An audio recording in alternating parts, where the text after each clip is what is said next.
जेव्हा की आपण तंत्रज्ञानाने वाढलो आहोत, त्यामध्ये मूल वाढवण्याचा सर्वात उत्तम मार्ग कोणता? प्रवास करणं हा शिक्षणाचा उत्तम मार्ग आहे का?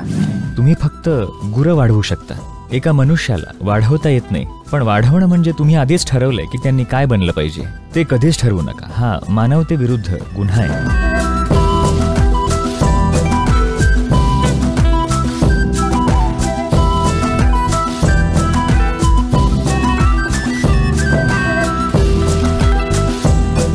मी एक पालक आहे, मी एक आई आहे.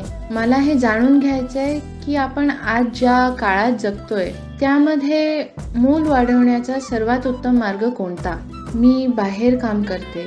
तुमचा नोकरी करणाऱ्या आयांना काय सल्ला आहे? तर तुम्हाला असं का वाटतं? तुमच्या आईने तुमच्यावर चांगलं काम केलंय का? हो. मग तुमच्या मुलाला ते मिळण्याचा अधिकार नाही असं का वाटतं तुम्हाला? तुम्ही याकडे पाहिलं पाहिजे. मी असं म्हणत नाहीये की तुम्ही काम करू नये. तुम्ही काम केलं पाहिजे. पण एकदा का तुम्हाला मूल असलं की ते 20 वर्षांचं प्रोजेक्ट असतं. म्हणजे जर ते त्यांच्या पायावर उभे राहिले तर, नाहीतर ते जन्मभराचं प्रोजेक्ट असतं. तर आपण हे समजलं पाहिजे की हे तुम्ही किती वेळ घालवता ह्याबद्दल नाहीये. जर तुम्ही खूप जास्त वेळ घालवला तर त्यांना तुमचा वीट येईल. हे तुम्ही त्यांच्याशी कसं जुळवून घेता ह्याबद्दल आहे. मी आई आहे असं जेव्हा तुम्ही म्हणता आणि जेव्हा तुम्हाला मूल वाढवायचं असतं, तुम्ही फक्त गुरं वाढवू शकता. एका मनुष्याला वाढवता येत नाही. जर तुम्ही मनुष्याला वाढवलं तर तो नुसत्या गुराप्रमाणे असेल. तो किंवा ती कळपाप्रमाणेच असेल.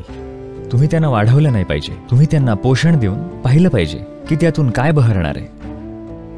पण वाढवणं म्हणजे तुम्ही आधीच ठरवलंय की त्यांनी काय बनलं पाहिजे.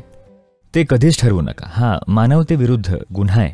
मी खूप स्ट्रॉंग शब्द वापरतोय. हा खरोखर मानवतेविरुद्धचा गुन्हा आहे की तुम्ही आधीच ठरवलंय की तुमच्या मुलाने काय बनलं पाहिजे. फक्त व्यवसायाच्या आणि ह्याच्या त्याच्या बाबतीतच नाही, अगदी हर एक प्रकारे. नाही, मूल जन्माला घालण्याचं सौंदर्यच हे आहे की त्यांना पोषण देऊन हे पाहणं की ते नेमकं काय बनणार आहेत. नुसतं बसून पाहणं. कदाचित ते काटेरी झाड असेल, कदाचित गुलाबाचं झाड असेल. दिसायला काटेरी झाड दिसत असेल, कदाचित नंतर त्याला गुलाब येतील. कदाचित आंब्याचं झाड असेल, नारळाचं झाड असेल, तुम्हाला माहित नाही. तुम्हाला फक्त पोषण द्यायचंय, आधार द्यायचाय आणि पाहायचंय. तुम्ही वाढवायचं नाहीये. वाढवणं म्हणजे तुम्ही आधीच शेवट निश्चित केलाय. तसं करू नका. नैतिक मूल्य, तत्व याबद्दल काय? की हे फक्त हे पहा, तुम्हाला तुमच्या मुलाने किंवा तुम्ही स्वतः तुमचं मार्गदर्शन नैतिकतेने करायला हवंय की तुमच्या आतल्या मानवतेने काय जास्त बरं आहे. ह्या जगामध्ये जर कशाची कमी आहे तर ती आहे मानवता. नैतिकतेच्या नावाखाली लोक एकमेकांशी अमानुष पद्धतीने वागू लागलेत, नाही का? ह्याचा काय अर्थ आहे? मानवता हीच चांगली मार्गदर्शक आहे नैतिकतेपेक्षा कधीही. नैतिकता हे मागचं दार आहे मनुष्य असल्याचं नाटक करण्याचं. पण मला वाटलं की तुम्ही आधीच मनुष्य आहात, तुम्ही नाटक का करावं?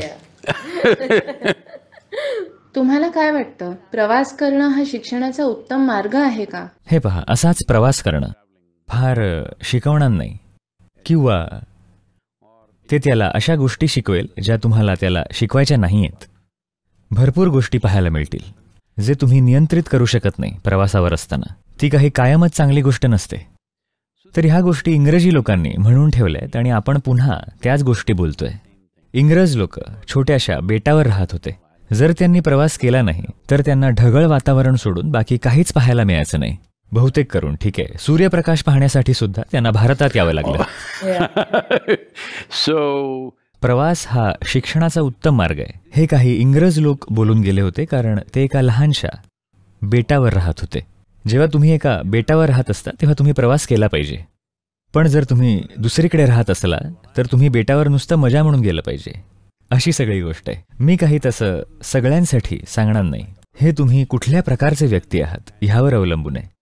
काही लोकांचा प्रवास करून विकास होतो, काही लोक प्रवासाने थकून जातात. मला वाटतं त्याकडे पाहिलं पाहिजे. सर्वांनाच लागू होत नाही, पण तरी भरपूर लोकांना प्रवास केल्याचा फायदा होईल. निदान ते थोडे सैल होतील.